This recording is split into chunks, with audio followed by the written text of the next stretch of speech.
मीठे बच्चे, तुम देही अभिमानी बनो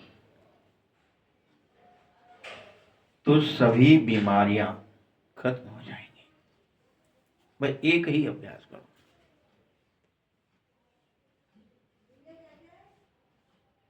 मैं शरीर में रह रहा हूं, मैं आत्मा हूं, मैं आत्मा हूं। मन बुद्धि संस्कार मेरी शक्तियां हैं, मेरी।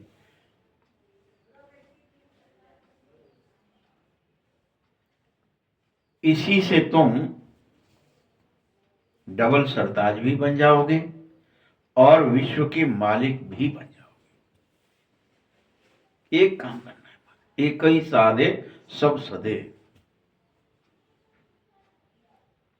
यही मूल है।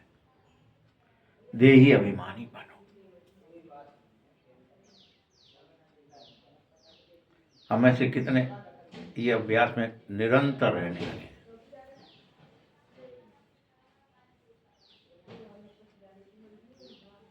प्रश्न है, बाप के सन्मुख किन बच्चों को बैठना चाहिए?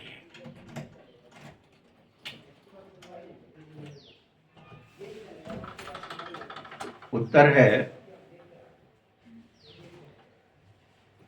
ऐसे बच्चे जिन्हें ज्ञान का डांस करना आ गया है।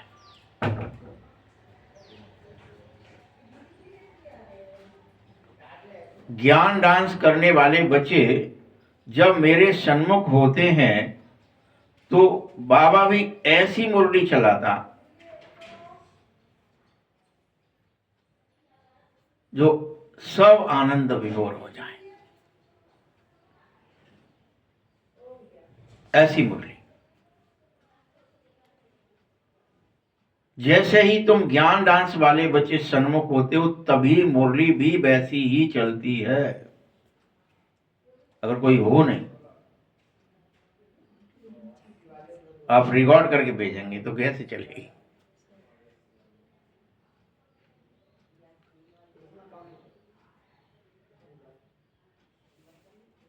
इसी तरह अगर कोई सामने बैठकर फिर इधर उधर देखता है, बाप को नहीं देखता, तो भी बाप समझ जाता है यह बच्चा को कुछ समझ नहीं आ रहा है। इसलिए उसको आई कांटेक्ट करने में, उसको देखने में, बाबा से दृष्टि लेने में दिक्कत हो रही है।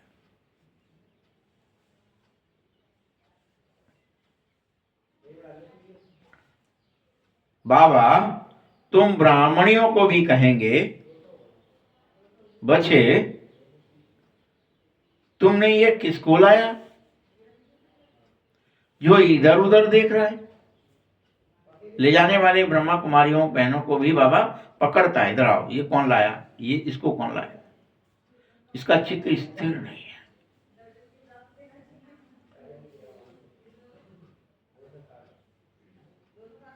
जो बाबा के सामने भी निद्रा में या उबासी लेने लगते हैं, जो नींद में चले गए, सोने लगे या उबासियां भरने लगे, जमाइयां लेने लगे,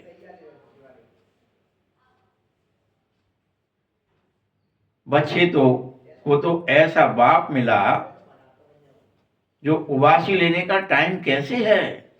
तुम्हें तो ज्ञान डांस करनी चाहिए, उबासी नहीं लेनी चाहिए, नींद में नहीं जाना चाहिए। क्या करना चाहिए? बाबा को देखते ही नाचना चाहिए, खुशी से, खुशी में डांस करना चाहिए।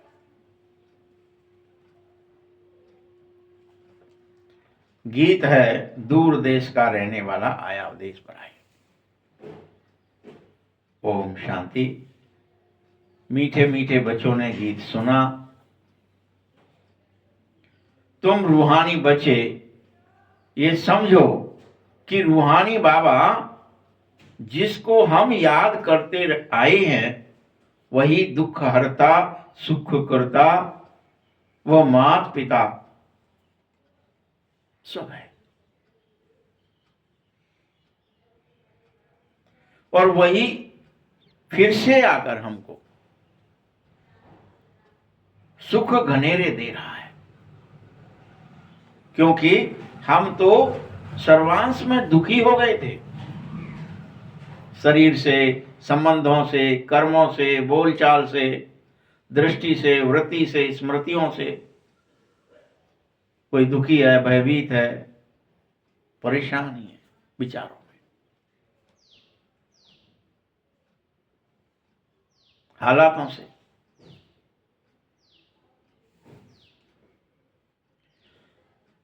हम ही नहीं, सारी दुनिया दुखी थी और दुखी है, क्योंकि यह कलयुगी पुरानी दुनिया है।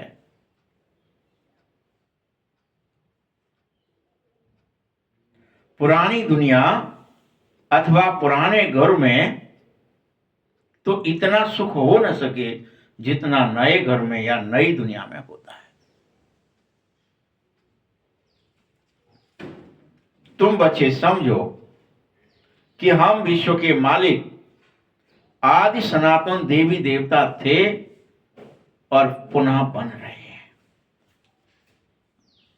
थे और पुनः बन रहे हैं। चलो, पहले थे फिर बन रहे हैं। हमने अब फिर से पूरे 84 जन्म ले लिए हैं। ये हमारा अंतिम जन्म है, ये तुम्हें विश्वास होना चाहिए। वो अंतिम पुरुषार्थ आत्माभिमानी होने का करना चाहिए।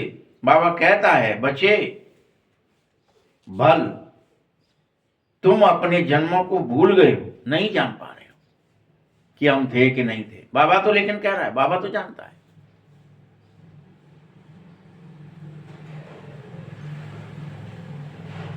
तुमने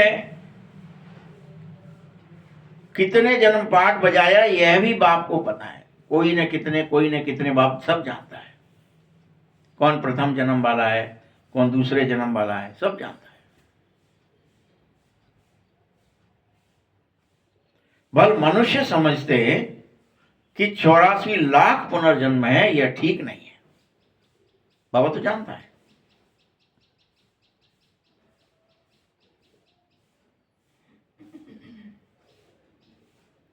एक एक पुनर्जन्म कितने वर्ष का होता है? 84 लाख के हिसाब से तो सृष्टि चक्र बहुत ही बड़ा करना पड़े, और परिवर्तन भी बहुत धीरे धीरे हो।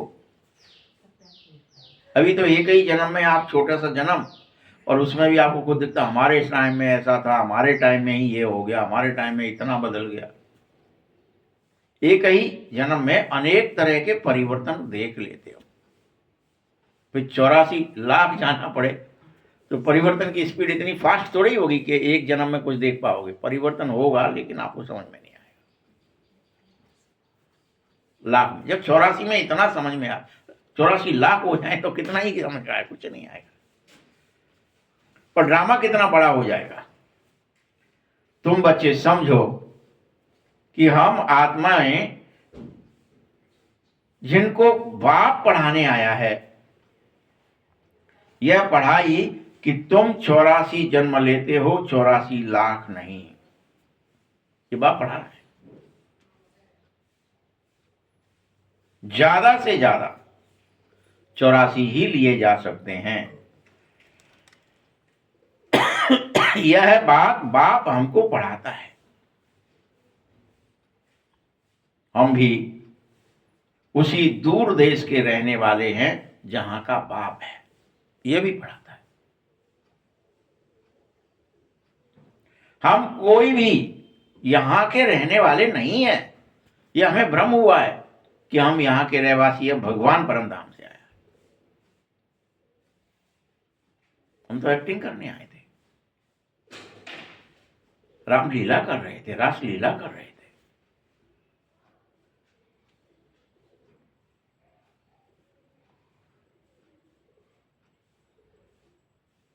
यहां हम सिर्फ और सिर्फ पार्ट बजाते हैं, एक्टिंग करते हैं।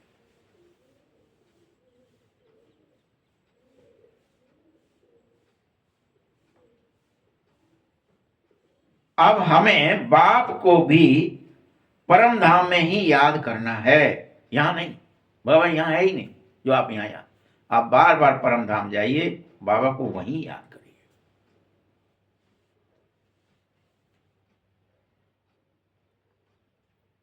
यह तो अभी पराया देश है। इस पराये देश में हम आए हैं।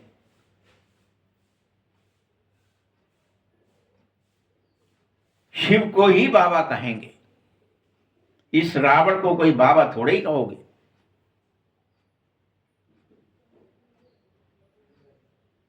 बाप की ही महिमा है। भल विकारों की भी भला कोई महिमा होती है क्या? गुणों की महिमा है, ज्ञान की महिमा है, पवित्रता की महिमा है। कोई अवगुण की महिमा करता है क्या?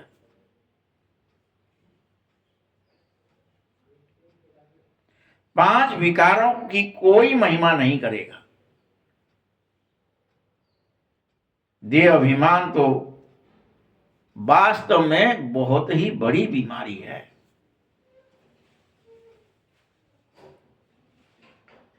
तुम सब बच्चे निरंतर देही अभिमानी बनो।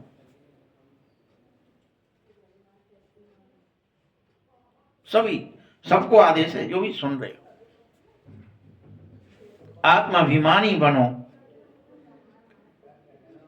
अगर तुम देही अभिमानी बनेंगे तो बाप की भी गारंटी है कि तुम्हें कोई बीमारी नहीं रहेगी, कोई बीमारी नहीं रहेगी। न काम क्रोध लोभ मोह की रहेगी, न शरीर की रहेगी, न संबंधों की कड़वाहट रहेगी, कोई बीमारी नहीं रहेगी, कोई विकार भी नहीं रहेगा। और तुम विश्व के मालिक भी बन जाओगे। यह बातें तुम्हारी बुद्धि में चलते रहनी चाहिए। अरे मुझे तो बीमारी से रहित होना है, मुझे बाप से के सन्मुख होना है, मुझे परमात्मा की एक एक बात पर चलना है। तुम जानो कि स्वयं सर्वशक्तिमान भगवान शिव बाबा हम आत्माओं को यही बात पढ़ाने आया है। इसके लिए भगवान को आना पड़ा है, उस सर्वशक्तिमान को आना पड़ा है परम धाम छोड़ के, कि चलो बच्चों को फिर से आत्माभिमानी बनाया जाए। कि तो देह अभिमान में गंदे हो गए, डूब गए। जो भी और इतने सत्संग हैं, कहीं भी ऐसे नहीं समझेंगे कि हमको परमपिता परमेश्वर स्वयं आकर के राजयोग सिखाएंगे। भगवान सिखाएगा।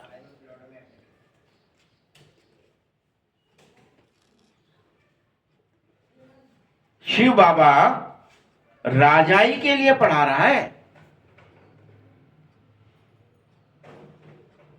गुलामी के लिए नहीं। तुम गुलामी में चले गए हैं, तुम्हें स्वराज अधिकारी फिर विश्व राज्य अधिकारी बनाता है।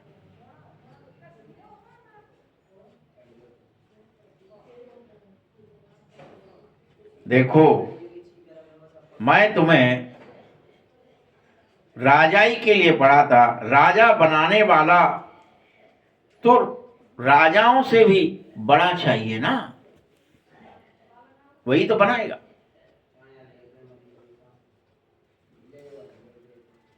जैसे कोई सर्जन डॉक्टर पढ़ा करके आप समान सर्जन बना लेता है, वैसे ही बाप तुम्हें नर से नारायण डबल सरताज बनाता है।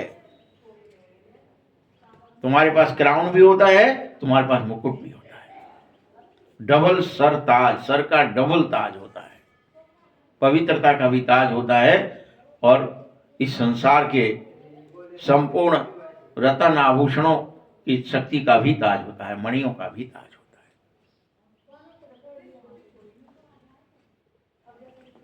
जो हमको डबल सरताज बनाए, इसीलिए तो मनुष्यों ने फिर डबल सरताज सिर्फ श्री कृष्ण को रख दिया। डबल सरताज बनाने वाला आएगा कहां से? वो जरूर मेरा पिता परमधाम से ही आएगा। कोई श्री कृष्ण नहीं पढ़ा सकता है, वो तो खुद पढ़ना है।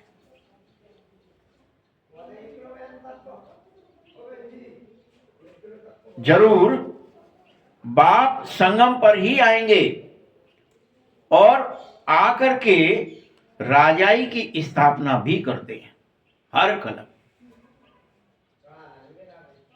बाप कैसे आया, यह तुम्हारे सिवाय और कोई की बुद्धि में आएगा ही नहीं, होगा ही नहीं। दूर देश से बाबा आकर के हमको पढ़ा रहे हैं और हर हालत में राजयोगी बना रहे हैं, राजयोग सिखा रहे हैं। कहते हैं बच्चे, मुझे कोई लाइट व रतन जड़ित ताज है ही नहीं, न मुझे लाइट का ताज है न रतन जड़ित ताज है।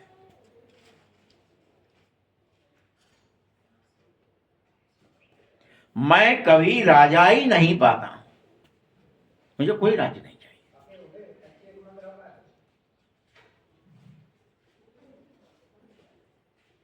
मैं तो तुम बच्चों को ही डबल सरताज बनाता हूं, स्वयं कभी नहीं बनता।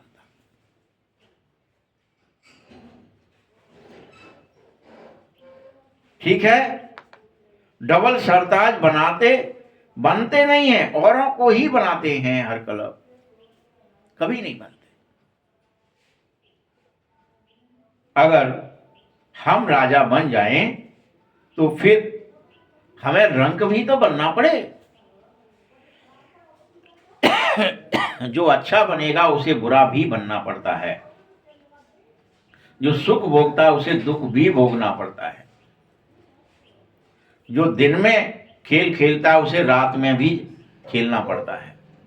बाबा क्या कह रहा है, ये समझा रहा है कि अगर मैं बन जाऊं राजा तो मुझे रंक बनना पड़ेगा, इसलिए मैं राजा नहीं बनता जिससे मुझे रंक भी नहीं बनना।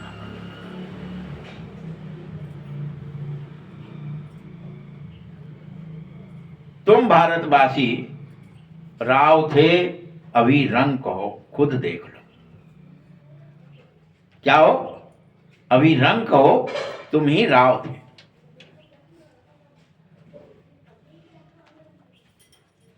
तुम डबल सरताज हर क्लब बनते हो, तुमको बनाने वाला भी, लेकिन डबल सरताज होना चाहिए जो फिर तुम्हारा योग भी लग सके। जो जैसा होगा ऐसा आप समान बनाएगा। देखो संसार के इस नियम को कि सन्यासी कोशिश कर सन्यासी बनाता है। तुम गृहस्थी वह सन्यासी, तो फिर तुम फॉलोअर्स तो ठहर नहीं सकते।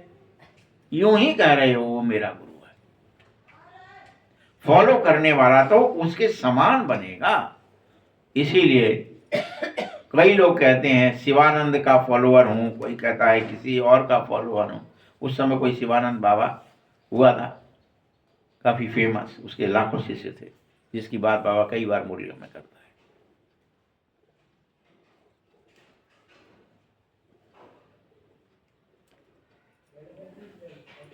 बच्चों देखो, मैं एक निराकार, निर्विकार और निरअहंकार शुद्ध परम चेतन आत्मा हूं।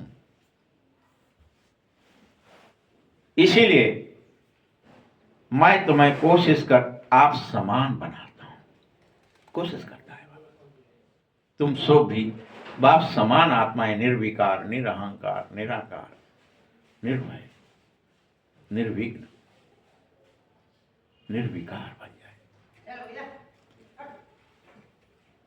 आत्माभिमानी बन जाए। क्योंकि जो जैसा होता है वो वैसा ही बना सकता है। बाप स्पष्ट उदाहरण देके समझा रहा है।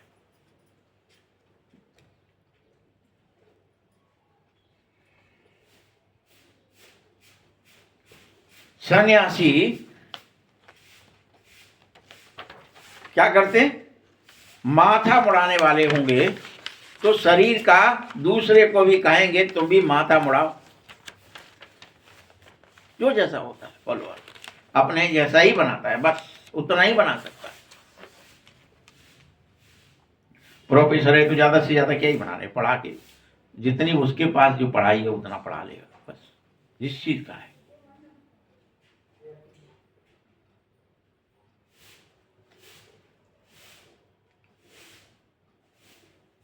तुम लेकिन किसी सन्यासी को फॉलो नहीं करते, तो फिर तुम क्यों फॉलोअर कहलाते हो?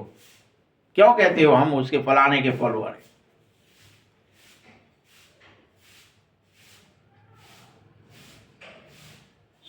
अगर कोई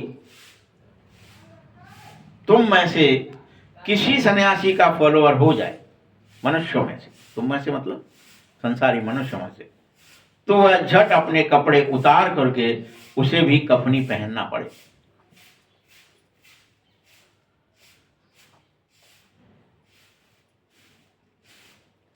जो गृहस्थ में विकारों में रहते हैं वह फिर शिवानंद का फॉलोअर्स कैसे भला कहला सकते? वहां तो पवित्र रहना पड़े, सन्यासी समान जीवन जीना पड़े। इसी तरह से बाप का काम है तुम सबकी सदगति करना, बाप समान बनाना। तभी तो बाप गुरुओं का भी गुरु है। गुरु कोई ऐसे तो नहीं कहोगे तुम कि फलाने को याद करो।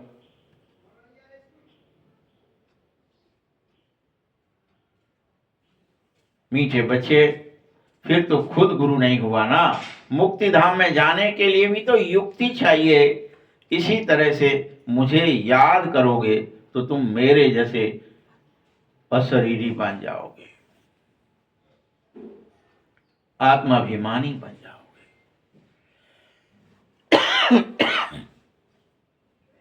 ये युक्ति है। मैं तुम बच्चों को समझाता हूं, तुम्हारा घर मुक्ति धाम अथवा निराकारी दुनिया ही है। ये रियल है, कोई गप नहीं है। और तुम सब निराकारी आत्मा ही हो। न कोई सन्यासी हो, न साधु हो, न महात्मा हो, न गृहस्थ हो, न शरीर ही नहीं हो, तो सारी कैटेगरियां भी नहीं हो। सब के सब निराकारी दुनिया के रहने वाले अव्यक्त हो, कोई व्यक्त भी नहीं हो। आत्मा को निराकारी सोल कहा जाता है। उसके पास तो शरीर भी नहीं होता, पंच तत्व भी नहीं होते। यह शरीर पंच तत्व से बना हुआ है जिसमें आत्मा प्रवेश करती है, पंच तत्व नहीं होती है।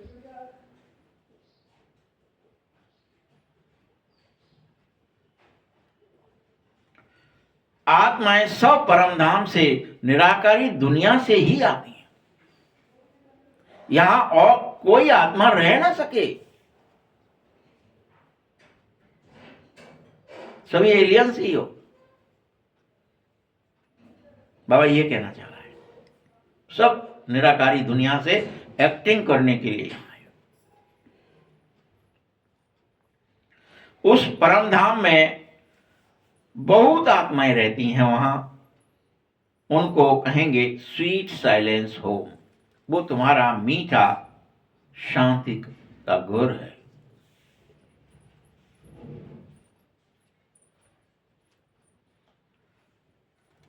वहां तुम सब आत्माएं सुख और दुख, जन्म और मृत्यु से न्यारे रहते हो, इन सब चीजों से परे।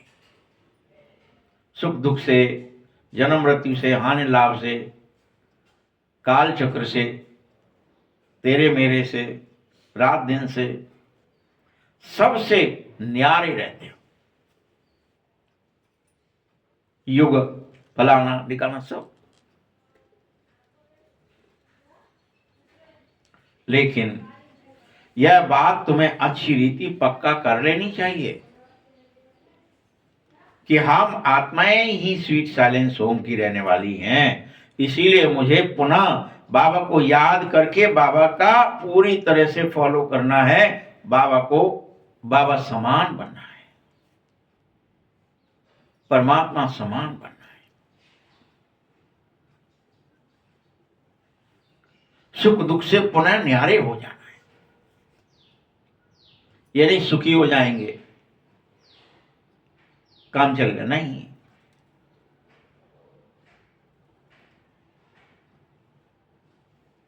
सुख और दुख से न्यारे, इस खेल से अलग।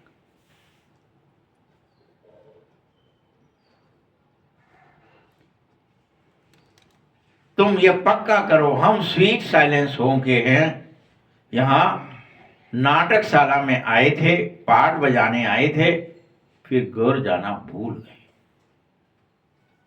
नहीं, पुनर्पि जननम पुनर्पि मरणम, इसमें फंस गए।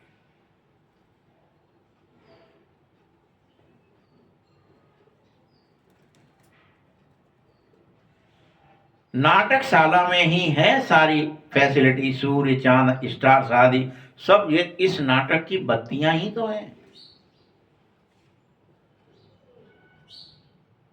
कोई गिनती ना कर सके कि यह नाटकशाला कितने मील की है, कितनी बड़ी है।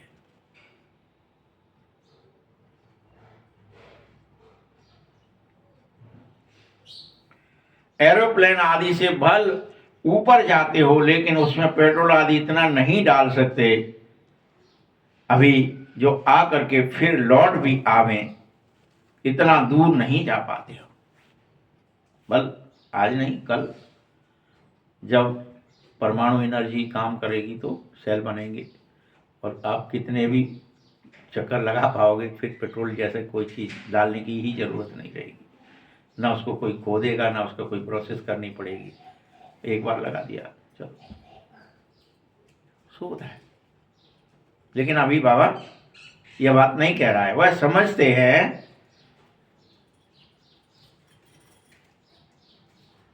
कि लौटेंगे ही नहीं, गिर पड़ेंगे, समुद्र का आकाश का अंत नहीं पा रहे हैं।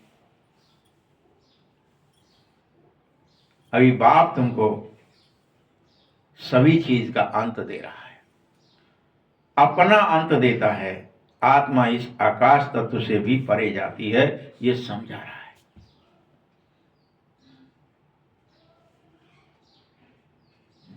इतनी फास्ट स्पीड है इसमें, कोई ये एनर्जी का इतना चार्ज है कि इसको थकान नहीं होती है। ये रॉकेट है सबसे बड़ा दुनिया का, जो जट परमधाम जाए और वापस आ जाए।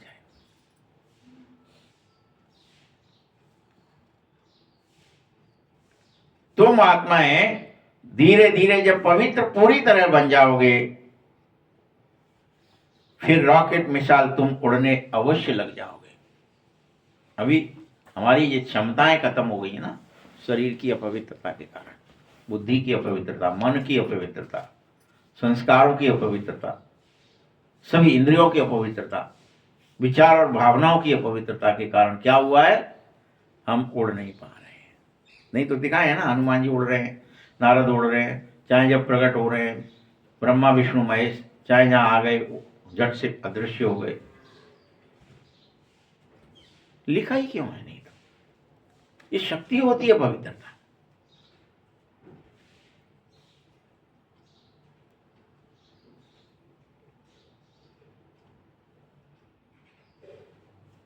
पवित्र बनते ही तुम सब रॉकेट मिसाइल उड़ने लग पड़ोगे। क्या कह रहा है बाबा मुरली में?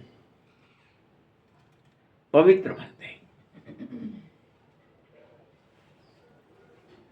यहां लोग दिखा देते कोई भूत बन गया, कहानियां लिख दी है ना, फिर वो धीरे धीरे उसके लिए कुछ किया तो वो फिर लाइट बना और उड़ गया। वो आत्मा तब फिर यहाँ काली रही है, फिर सफेद हो गई और चली गई। पिक्चरों में ऐसे कई बार दिखाया है। तो पवित्र बनते ही तुम उड़ने लग जाते हो। तुम सबसे छोटा रॉकेट हो, जो सूर्य चांद सितारों से भी पार मूल वतन तक चले जाओगे, इतनी तुम्हारी स्पीड है। पवित्र याद में रहो। अभी तो हंगामे हैं बेवजह के, हम इसको सजदा नहीं करेंगे, हम उसको शीश नहीं नवाएंगे, हम ये नहीं खाएंगे, हम ये नहीं खाएंगे, हम ये, और करेंगे सब। विचार पे थोड़ी कंट्रोल हो गया है किसी का। धर्म के नाम पर वंदे मातरम गा दिया तो जाने क्या ही हो जाएगा। अरे क्या अशरीरी होना जानते हो? बताओ, कुछ गाने से कोई सजदा हो जाता है क्या? ये तो क्या ही जानते हो आप। बाबा कह रहे हैं कि तुम सूर्य चांद का अंत पाने की अभी तो स्थूल बहुत कोशिश करते हो। स्टार्स आदि कितने छोटे छोटे दूर से दिख रहे हैं, उनको तो तुम अभी उनके बारे में तो जानते ही नहीं हो। 7-8 के बारे में, 9-7 के बारे में जानते हो बस, कि ये सूरज है, ये चंद्रमा है, ये मंगल है, ये बुध है, ये इतनी दूरी है, ये शुक्र है, और इसी में घूम रहे हो। आकाशगंगा को भी नहीं जानते, जबकि तुम्हारी स्पीड कितनी है इन समस्त तारामंडल से भी परे जाने की ताकत है तुम बहुत ही बड़े। जैसे तुम पतंग उड़ाते हो तो ऊपर में कितनी छोटी दिखाई देने लगती है, कोई जहाज, हवाई जहाज निकलता है तो दूर जाते ही कितना छोटा हो जाता है दिखाई पड़ने में। वैसे ही तुम्हारी आत्मा तो सबसे तीखी है। तुम्हें नहीं पता, बाप को पता है कि 1 सेकंड में एक शरीर से निकल झट दूसरे घरों में जाए प्रवेश कर सकती है, इतनी ताकत है।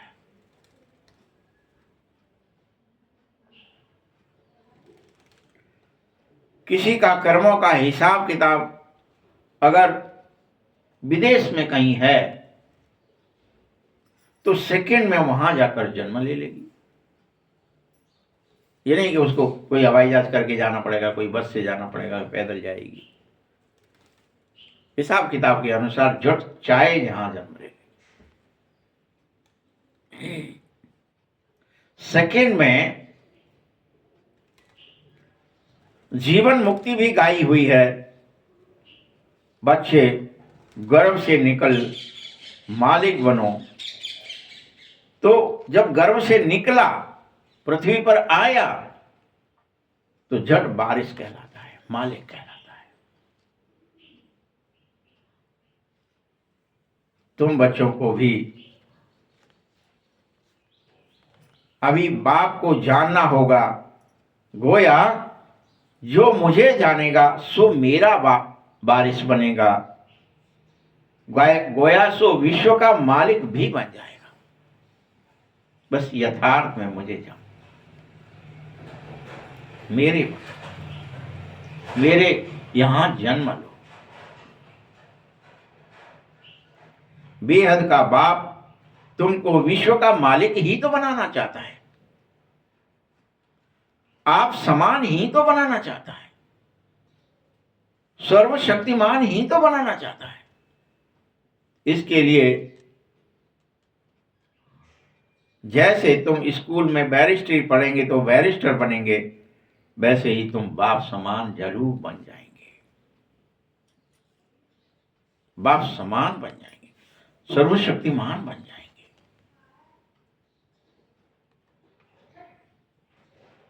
आओ तुम सब यहां डबल सरताज बनने के लिए पढ़ रहे हो।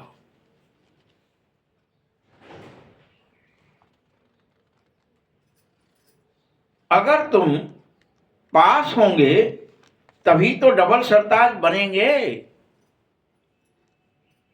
फिर भी स्वर्ग में तो जरूर जाओगे। तुम जानते हो बाबा तो सदैव परम धाम में ही रहता है। बल तुम उसे ओ गॉड फादर कहो तो भी तुम्हारी दृष्टि ऊपर की ओर जाती है, आसमान की ओर।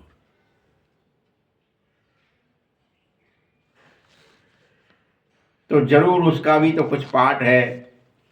बाप भी इस समय संगम पर अपना पाठ बजाने आया है।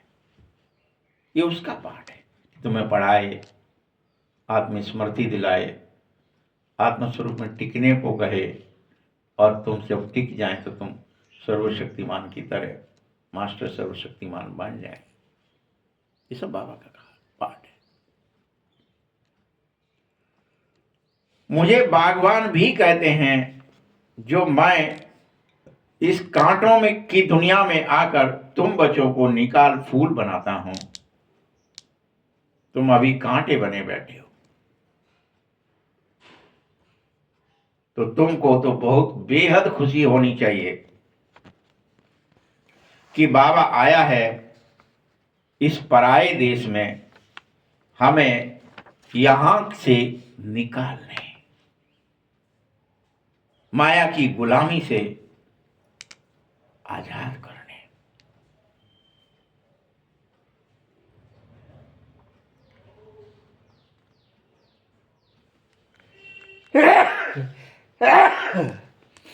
दूर देश का रहने वाला तो पराये देश में आकर के एक ही काम करता है, तुम्हें कैद से मुक्ति दिलाता है। तो हमने यहां कहानी बनाई कि रावण ले गया सीता जी को, राम आए दूसरी जगह से ढूंढते ढूंढते, और उन्होंने रावण को मारकर सीता को मुक्त किया। ये कहानी बना ली।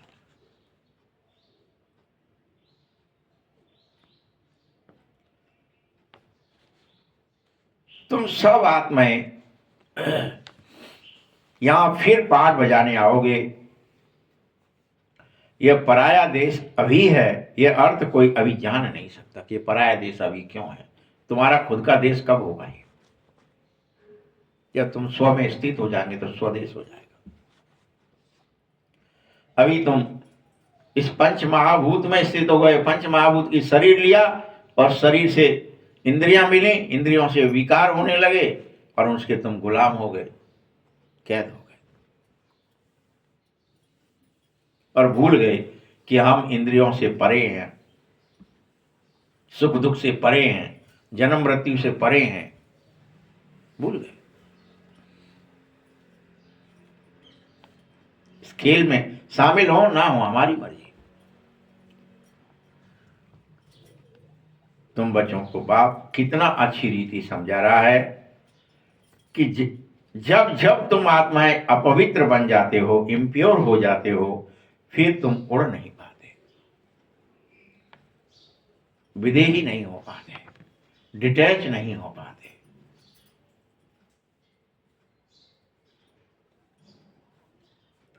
तो भला पवित्र बने बगैर वापस कैसे जा सकोगे? वो तो जा ही नहीं सकते कोई भी।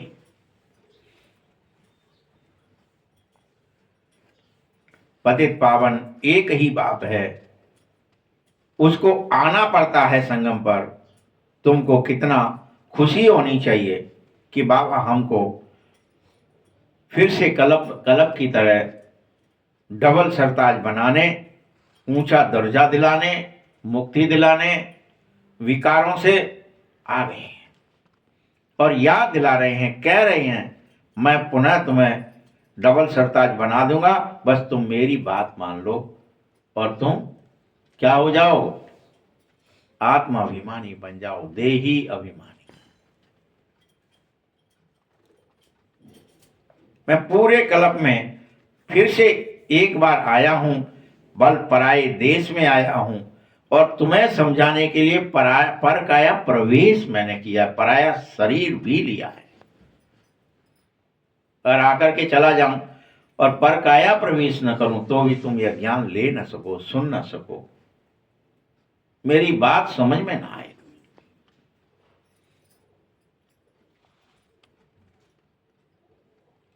ये देखो, इस दादा से भी पूछ लो, दादा भी कह रहा है ना मैं शिव नहीं हूं। शिव अलग है, वो तो आता है, बात करता है, चला जाता है। और शिव ने ही मेरा नाम दादा या ब्रह्मा रखा है। ये मेरा कोई रोल नहीं है इसमें, नाम रखने में किसी चीज में। मुझे तो लखीराज कहते थे। क्या नाम रखा कह रहा है? मैं क्या था? मैं तो लखीराज था, मुझे तो लखीराज कहते थे। फिर जब सरेंडर हुआ तो बाबा ने मेरा नाम ब्रह्मा रखा। समर्पित नहीं होता तो नाम नहीं रखता। शरण में आ गया, मैं तुम्हारी शरण में हूं प्रभु, को जो करना है, जो इस शरीर से कराना है। मैंने अपनी इंद्रियों से आपको यह रथ दिया।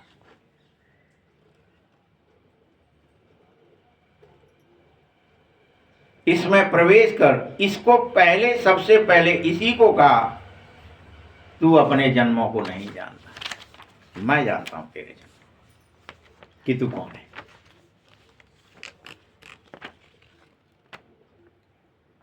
और फिर इसको 84 लाख जो कह रहे थे कि वो लोग 84 लाख जन्म कह रहे थे, फिर इसको इसके ही जन्मों का हिसाब किताब सबसे पहले समझाया कि 84 जन्म का हिसाब है, ना कि 84 लाख। के बाबा ने प्रवेश कर दिया, तब ब्रह्मा के थ्रू ब्रह्मा को पहले बताया, फिर धीरे धीरे समझा। तू नहीं जानता अपने जन्म को, मैं जानता हूं तुझे, सुन मेरी बात सुन, ऐसे कहा। 84 लाख कह देना तो बिल्कुल ही असंभव बात है। और वैसे भी अगर 84 लाख जन्मों का राज समझाने मुझे आना भी पड़े तो कितने सैकड़ों वर्ष लग जाए, कई 100 वर्ष। इन 100 वर्ष में नहीं समझ पाओगे। 84 का समझाने में तो 100 वर्ष लग जाते हैं। 84 लाख योनियां होती हैं और उनका सबका राज समझाता, क्या हो तुम, क्या क्या बने, तो क्या ही हो जाता। और वो सब तुम्हें याद भी ना रह सके।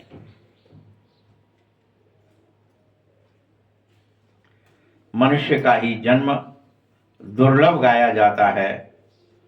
इस ज्ञान को कोई जानवर या पेड़ पौधे थोड़े ही समझ सकेंगे, कोई पशु पक्षी थोड़ी ही समझेंगे। तुमको बाप ज्ञान देने आया है, कह रहा है मैं आया हूं रावण राज्य में। जब तुम सो माया के द्वारा, इस रावण के द्वारा तुम्हें पत्थर बुद्धि बना दिया गया है, जड़ बना दिया गया है। तुम थे चेतन। किसके पीछे घूम रहे हैं आज सारी दुनिया? धन दौलत, फलानी ठिकानी चीजें, इन सब मटेरियलिस्टिक दुनिया में क्या ही सबसे बड़ी चीज दिख रही है? हमें सब मटेरियल मिल गया तो हमें बहुत कुछ मिल गया। चेतना से कोई मतलब है? कोई मतलब नहीं। मकान हो जाए, दुकान हो जाए, गाड़ी हो जाए, बंगला हो जाए, धन हो जाए, दौलत हो जाए, फैशन हो जाए, कोई वस्तुएं हो जाए, मोबाइल हो जाए, टीवी हो जाए, ये हो जाए, वो हो जाए, जहाज हो जाए, सब क्या है? मटेरियल है। और भगवान मटेरियल नहीं है, परम चेतन है, सच्चित आनंद स्वरूप है, जड़ नहीं है। तुम सब माया ने पत्थर बुद्धि बना दिया, इसलिए तुमको पत्थर अच्छे लग रहे हैं।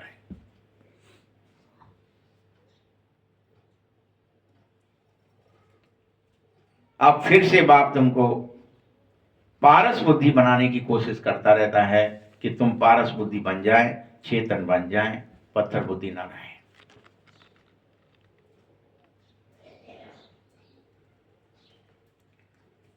तुम्हारा मूल कारण है उतरती कला, जिसकी वजह से तुम पत्थर बुद्धि बने। वहां तो दिखा दिया, बस श्राप दिया अहिल्या को, जाओ पत्थर की हो जाओ।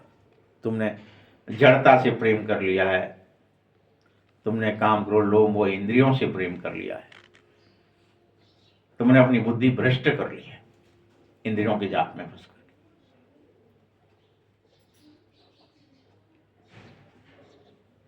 अब बाबा तुमको चढ़ती कला में ले जाता है, चाहता है मेरा एक एक बच्चा पवित्र बने। अकेला पवित्रता ये नहीं है कि शरीर पवित्र हो गया तो हो गया काम। सब तरह से निष्कपट, निश्चल, निर्मल, निर्भय, निर्विकार, ये समझने की बात है। बाबा हरेक को अपने पुरुषार्थ से समझाने की बात नहीं है, स्वयं को स्वयं के पुरुषार्थ से समझने की बात है। तुम इस काम को तभी समझ सकोगे जब मुझे याद करोगे। मुख्य याद ही है, याद से ही पवित्र बनोगे कि बाबा निराकार है, बाबा ज्योति स्वरूप है, निर्भय वगैरह। तो सब भय तो देह की वजह से, निराकार है और ज्योति स्वरूप है, इतना भी याद है, सर्वशक्तिमान है। तो मुख्य बात उसे याद करो तो तुम्हें अपनी याद आने लगेगी। जीव पाव निज सहज स्वरूप। तो मेरा दर्शन करते ही, मेरे को यथार्थ जानते ही तुम अपने यथार्थ स्वरूप की याद में लौट जाओगे कि तुम चेतन हो, जड़ नहीं।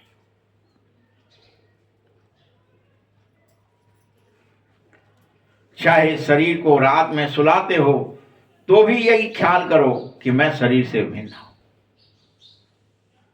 बाबा का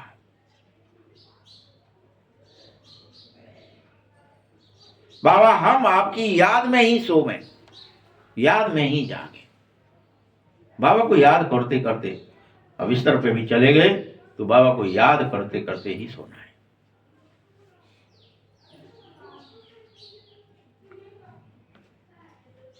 तुम ये शरीर को भी गोया छोड़ें तो भी बाबा की याद में छोड़ें। रोज सोते हो तो मरते ही तो हो, तभी याद में मरो। और जब जगते हो तो फिर से क्या हो जाता है, आपका जन्म हो जाता है। तो रोज संगम पर जितनी रातें, जितने दिन, जितनी बार दिन में रात में कभी सो, याद में सोओ। और ये समझकर कि बाबा अब हम आपके पास आ रहे हैं, परमधाम आपकी गोद में सो रहे हैं। आपके ही पास आना चाहते हैं। बाबा को तुम याद करते करते बड़े आराम से चले जाया करो।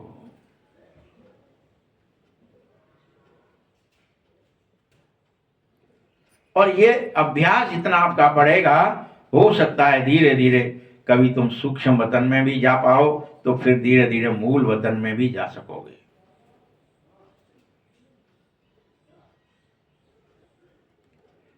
और सूक्ष्म वतन के अंदर ही मूल वतन के सीनरी देख सकोगे, क्योंकि रियल मूल वतन में जाने का अभी समय नहीं है। वहां तो गेट बंद है, सब काल्पनिक जाओगे। दिखेगा भले आत्माएं कैसी होती हैं, क्या हो, बाबा जो दिखाएगा साक्षात्कार कराएगा। जैसे मामा उनको दिखाया, गुलजार दादी को, तो उन्होंने ये बनवाया परमधाम ऐसा है। पूछा लोगों ने, ऑस्ट्रेलिया वालों ने बार बार पूछा कैसे बनाए, कैसा है, कुछ तो बताओ, कुछ तो बताओ। वहाँ लाइट ही लाइट है, वहाँ प्रकाश ही प्रकाश है, वहाँ ऐसा है। बस अनेकों बार पूछने पर उनके दिमाग में जो आया, फिर बुद्धि में, क्योंकि बुद्धि से परे है ना, तो उन्होंने ये चित्र बना दिया काल्पनिक परमधाम। जब जाओगे तब समझ आएगा परमधाम कैसा है। वो तो अभी गेट बंद है, कह रहा है जा नहीं सकते, आ सकते हो, जा नहीं सकते, बस सूक्ष्म वतन तक जा सकते हो। अभी वापस जाने का समय आया ही कहां है। सिर्फ साक्षात्कार हुआ कि बिंदु रूप हूं, बस छोटी सी आत्मा हूं, यह भी साक्षात्कार हुआ, ये यथार्थ नहीं।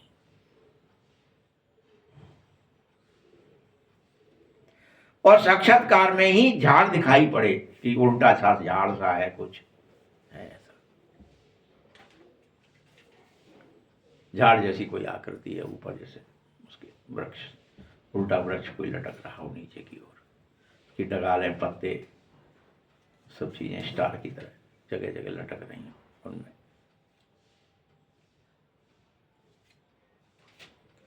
इसी तरह तुम्हें वैकुंठ का भी साक्षात्कार हुआ है।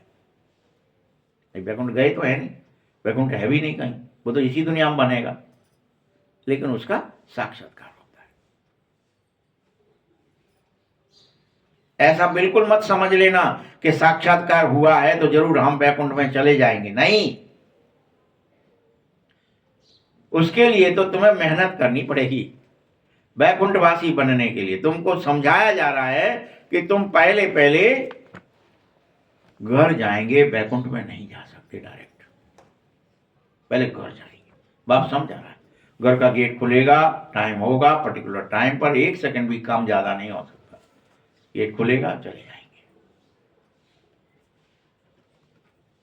सब आत्माएं फिर पाठ बजाने से मुक्त हो जाएंगी। कोई को एक्टिंग नहीं करनी पड़ेगी, सुख दुख की, आने लाभ की, जन्म मरण की, ऊंच नीच की, तेरे मेरे की, जन्म मृत्यु की, नहीं, सब एक्टिंग बंद।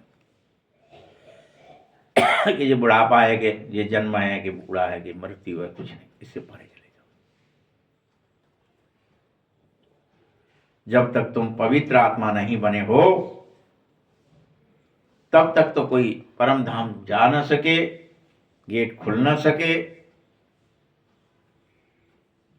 हाँ, साक्षात्कार से कुछ मिलेगा नहीं, वो तो सपना है, वो तो मन बहलावन है। कोई ज्यादा रोता है तो थोड़ा खिलौना पकड़ा देते हैं लोग, झुंझुना पकड़ लो। देखो भगतों में मीरा को कितने बार साक्षात्कार हुए, तो भला क्या कोई वैकुंठ चली गई? वो बार बार वैकुंठ का साक्षात्कार हो रहा था।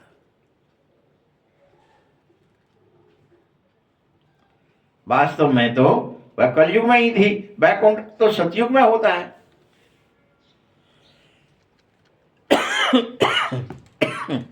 और साक्षात्कार से कोई सतयुग में थोड़ी चला जाएगा, सतयुग आएगा कैसे उस समय, कलयुग है तो।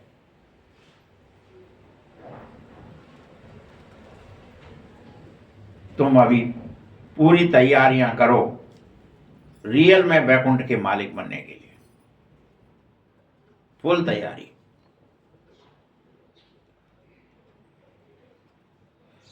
बाबा तुमको ध्यान में इतना जाने नहीं देगा, क्योंकि तुमको तो पढ़ना है, समाधि में नहीं जाना है। ध्यान माने समाधि, कौन सी वाली? दूसरी वाली जो साधु लोग लगाते कि हम ध्यान करेंगे, ध्यान करेंगे। तुम्हें तो संस्कार परिवर्तन करने हैं, विचार परिवर्तन करने हैं, भावनाएं, कॉन्शियसनेस परिवर्तन करनी है, देह भान से आत्मभान में जाना है। बार बार आत्मा ही स्वीकारना है, शरीर नहीं हो, शरीर में रह रहा हूं, आत्मा।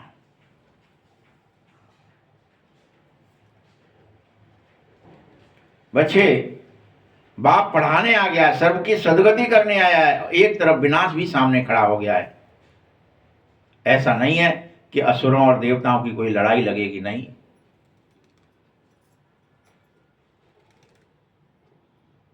तुम जब असुर होते हो तब देवता नहीं होते, और जब देवता होते हो तो असुर नहीं हो सकते, तो लड़ोगे कब? तुम ही तो अकेले हो।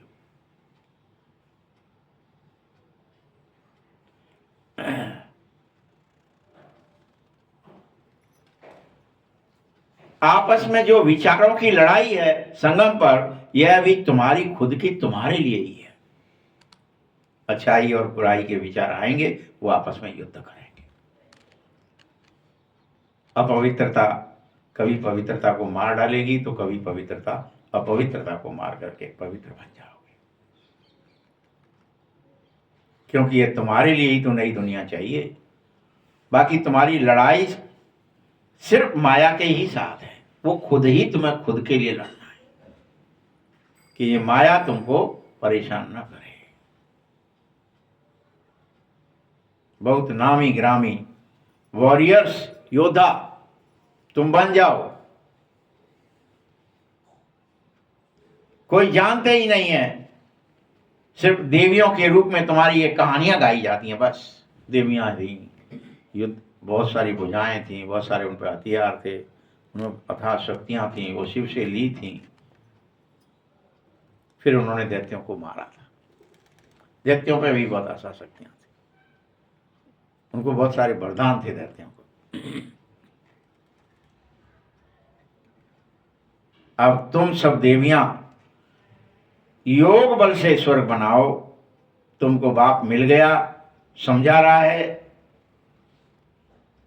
कि इस ज्ञान से, इस स्मृति से धीरे धीरे तुम नई दुनिया जिंदाबाद हो जाएगी और यह पुरानी दुनिया मुर्दाबाद हो जाएगी। बस स्मृति तुम्हारी धीरे धीरे देवान उलट जाए आत्मान में, बस।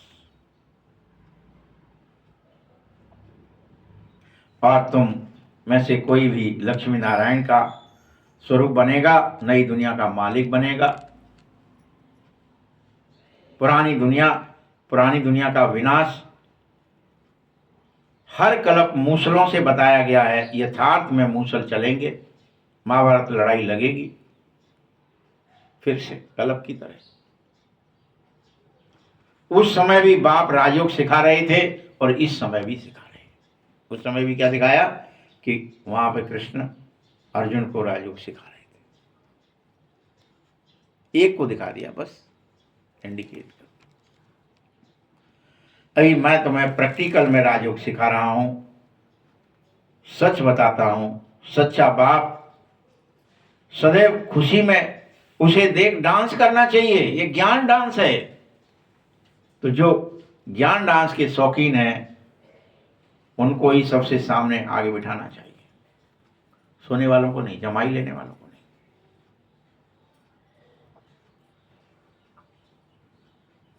जो नहीं समझने वाले हैं, जिनको उबासी याद आती है, वह तो बेचारे कुछ समझ नहीं पाएंगे।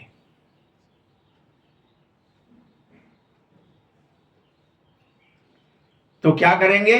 ज्ञान को कुछ न समझ पाने के कारण इधर उधर देखेंगे, बस मटकेंगे, चित्त भागेगा।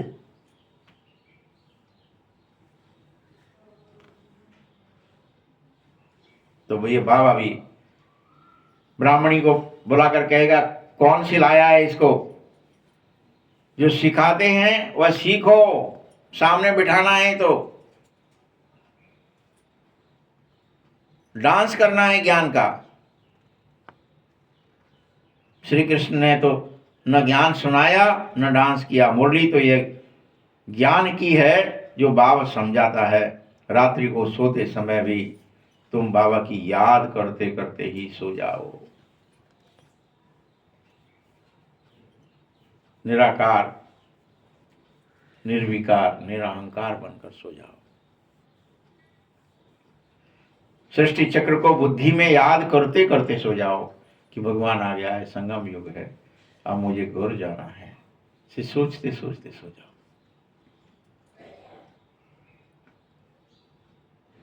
और बार बार बाबा से कहो, बाबा बस अब हम इस शरीर को छोड़ आपके पास आने ही वाले हैं, बस आने ही वाले हैं, बस आने ही वाले हैं। और झट सो जाओ, ऐसा सोचते बस आ रहे हैं। ऐसे याद करते जो सोएगा तो उसका वह सोना भी योग निद्रा कहलाए।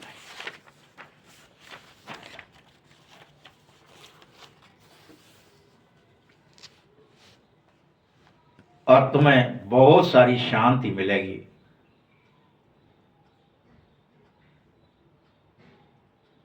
पहले भी कोई कब्रिस्तान बनाते तो फिर कोई शांत में चले जाते थे, तो कोई रास भी करने लगते थे।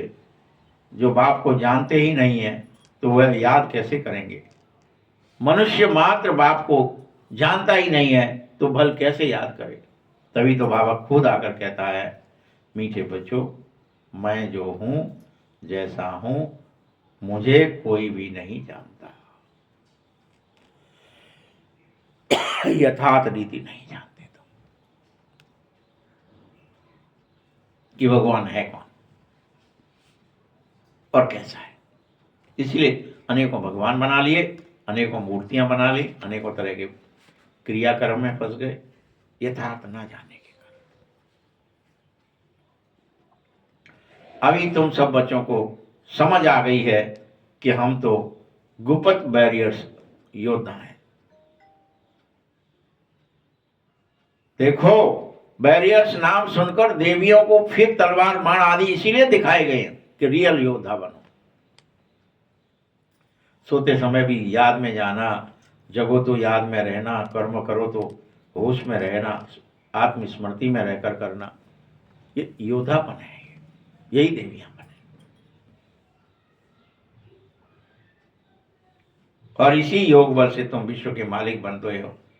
बाहुबल से कोई नहीं बन सकता। बाहुबल वाले बल कितनी भी कोशिश करें परंतु माया को जीत न सके। तुम सोचेंगे इसे क्रोध को मार दें, काम को मार दें, बाहुबल से मार दें, थप्पड़ दे के मार दें, ऐसा कुछ हो ही नहीं सकता। कुछ नहीं हो सकता। कोई भी कारण, कोई भी कारण जीत न सकोगे। भारत का इसलिए योग मशहूर है। यह भी किसी को पता नहीं है। उठते बैठते हर परिस्थिति में मुझे ही याद करो। कई बच्चे फिर बहाना मारते, कहने लगते बाबा योग नहीं लगता है। अरे योग अच्छा, उड़ा दो, याद तो करो।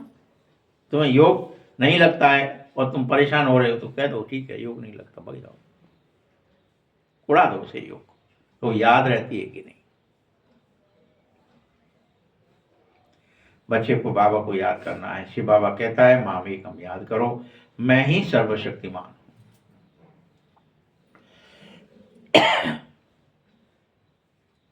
मुझे याद करने से तुम सतो प्रधान बन जाएंगे और जब सतो प्रधान बन जाएंगे तब फिर आत्माओं की बारात निकलेगी एक साथ, फिर निकलेगी।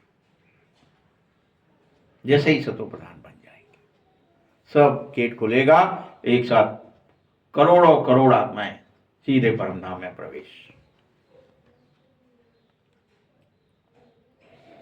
ऐसा सोचो जैसे मधुमक्खियों की बारात निकल पड़ी हो, ऐसे एक साथ अपने अपने घरों में जाने की तैयारी। यह है शिव बाबा की बारात। उसमें शिव बाबा आगे आगे चलेंगे, फिर पिछाड़ी में सब आत्माएं मच्छरों सदृश बाप के पीछे पीछे भागेंगे। हाँ, बाकी शरीर सब यहीं खल्लास हो जाएंगे, शरीर कोई नहीं जाएगा। अच्छा, मीठे मीठे शकील दे बच्चों प्रति माता पिता बाप दादा का याद प्यार और गुड मॉर्निंग। रूहानी बाप की, रूहानी बच्चों को नमस्ते। रूहानी बच्चों की भी बाप दादा को बहुत बहुत याद प्यार और नमस्ते। धारणा के लिए मुख्य सार है, फिर से ध्यान से सुन लीजिए, पूरी मुरली का सार फिर से सुनाया जाता है कि रात को सोने से पहले बाबा से मीठी मीठी बातें करनी चाहिए, फिर बाबा की यथार्थ याद में सोना चाहिए। बाबा हम इस शरीर को छोड़ आपके पास आ रहे हैं, ऐसे याद करके सो जाना है। याद ही मुख्य है और याद से ही तुम पत्थर बुद्धि से पारस बुद्धि बन जाएंगे। दूसरा कोई तरीका नहीं। बुद्धि का परिवर्तन होगा, आत्म परिवर्तन होगा, सब मन मनाभाव होगा, सब होगा, लेकिन ये सिर्फ याद से होगा। दूसरा पॉइंट है, 5 विकारों की बीमारी से बचने के लिए आत्माभिमानी देही अभिमानी रहने का निरंतर पुरुषार्थ करो। ये बीमारी है। अगर आप पुरुषार्थ नहीं करेंगे, याद में बाबा की में नहीं रहेंगे, तो जरूर आप क्या ही करेंगे, देह अभिमान में रहेंगे, बार बार बीमारी को बढ़ाएंगे और ज्यादा। अथाह खुशी में रहना है और ज्ञान की डांस करनी है। कभी भी क्लास में सुस्ती नहीं फैलानी। एक कोई सुस्त होगा, एक कोई जमाई लेगा, दूसरों को आएगी, तीसरे को आएगी, बड़ी दिक्कत होती क्लास में। क्या कह रहा है बाबा? क्लास में सुस्ती नहीं फैलानी, सख्त आदेश है। वरदान है, सेवा द्वारा अनेक आत्माओं की आशीर्वाद प्राप्त कर सदा आगे बढ़ने वाले महादानी भव। महादानी बनना अर्थात दूसरों की सेवा करना, इसको ही कहते हैं सर्वत्र वरदानी। सबकी सेवा करो। तो वो कब कर पाओगे? दूसरों की सेवा करने से स्वयं की सेवा खुद ब खुद होने लगती है। महादानी और वरदानी स्वयं को माला माल कर लेते हो, जितनी आत्माओं को सुख, शांति, शक्ति, ज्ञान आदि का दान देंगे, उतनी आत्माओं के प्रति प्राप्ति की आवाज या शुक्रिया निकलेगा, वह आपके लिए आशीर्वाद का रूप बन जाएगा, अधिक से अधिक। तो हम यहाँ क्या करने लगे, गली गली, गांव गांव, घर घर जाने लगे, शुक्रिया ले आए, और लोग फिर बददुआएं भी देने लगते हैं कि आगे फालतू में। शुक्रिया तो कौन देगा? जिसका काम भला होगा, जो यथार्थ में चाहता है, उसकी याद है। ये आशीर्वाद ही देंगे तो तुम आगे बढ़ेंगे। जिन्हें आशीर्वाद मिलती है वह सदा खुश रहते हैं। तो अमृत वेले महादानी बनने का प्रोग्राम बनाओ, सारे विश्व की सभी आत्माओं को सकाश दो। कोई समय व दिन ऐसा ना हो जिसमें तुम्हें यह काम न करना है। कोई समय नहीं हो, हर समय करना है, हर दिन करना है, जिसमें दान देना ही है, वरदान देना है, कभी दान देना है। एन केन विधि दीन्यो दान करे कल्याण, रामचरितमानस भी कहती है। चाहे अनख में दो, आलस में दो, एन केन विधि दीन्यो, किसी विधि दे, कोई भय से दो, अच्छाई से दो, लेकिन दो। अमृत वेले महादानी बनने का रोज प्रोग्राम बनाओ। स्लोगन है, अभी का प्रत्यक्ष फल आत्मा को उड़ती कला का बल दे ही देता है। ओम शांति।